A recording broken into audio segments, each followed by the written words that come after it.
Now, is it just me, or does this Woodrow seem a bit familiar? CV thinks so, and it appears that they've even gone above and beyond to breathe life in the WX-78's former self here. And I guess it all started with the simple question: what happens to a person to make them reject their own humanity? And the ironic answer, you ask? Water, or their potentially irrational fear of it, that is. For you see, before they ever began to beep and boop, Woodrow hated the rain, wetness, and pretty much anything related to it. Even light rains will see their sanity drop by nearly 20 points per minute, all the while any other source of water in the game is going to drain an additional 10 sanity per minute as well, as you can see. Oh yeah. It's bad, and it might just get worse. Now, they ain't no robot, so spark damage isn't present, of course. However, their overall wetness still impacts how much damage they will take per hit taken, up to 2 times more if close to 100 wetness mined. In short, you're gonna want to stay dry. And sane too, as the falling numbers in your noggin won't be the sole issue here.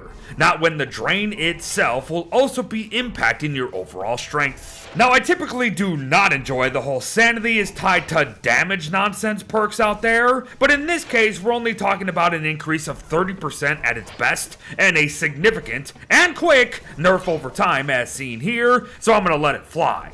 This is going to be a huge issue if coupled with rain and wetness, so I wouldn't even consider it a buff at the end of the day. Heck, rain and wetness isn't even involved here, and just look at how fast it's draining. But hold up, Beard. That's a whole heck of a lot of negatives already.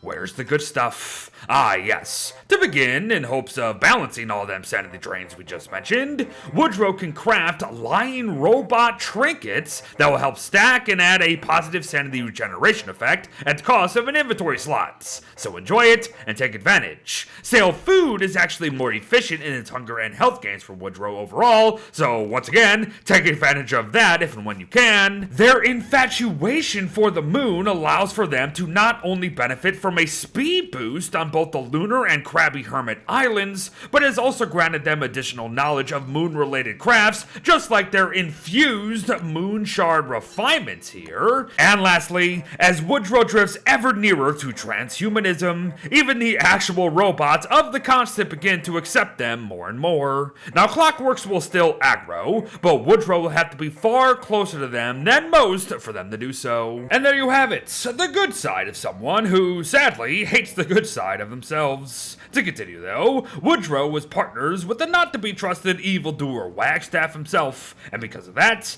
they've got some pretty fancy toys to play with. The Zap and Crack is a whip weapon boasting 150 uses at 87.7 damage a hit at high sanities mined, but as you can see, it is also an electric type, meaning this damage is going to increase dramatically if what you're fighting happens to be wet. All that said, it doesn't glow in the dark, won't drain durability when held, and its upkeep is going to get expensive. Now, I like the latter, but for its strength, I would still maybe make the former two true too if I were you, because if we continue to progress towards a lunar chain blade here, Woodrow might be a bit too strong. The stuff is expensive, sure, but 136 plus damage a hit, and the potential for even higher numbers if wetness is involved is a bit ridiculous if there's no other additional obstacles in the way. Again, it's all real close to being totally fine, as refilling this thing with infused moon shards and moon gleams is not going to be the easiest thing in the world, but 1 or 2 more steps before any of their crafts should likely be considered.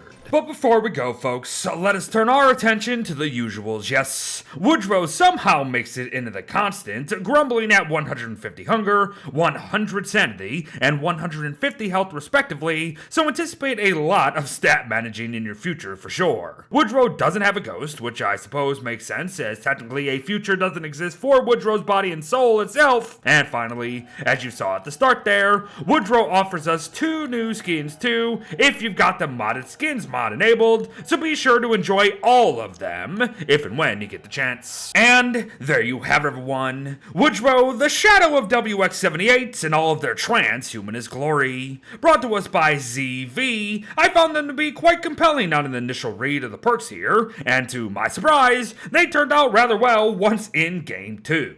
The potential list of ideas for a character such as this could go on forever, so I think we should have some bonus points for keeping things tame as well. But I wouldn't say no to another interpretation of Woodrow, so maybe now that CV got the ball rolling, someone else out there will take another crack at it. But thanks for watching, folks. Well wishes to all, embrace the beep, boo boo beep, and I'll see you in the next one. Bye bye.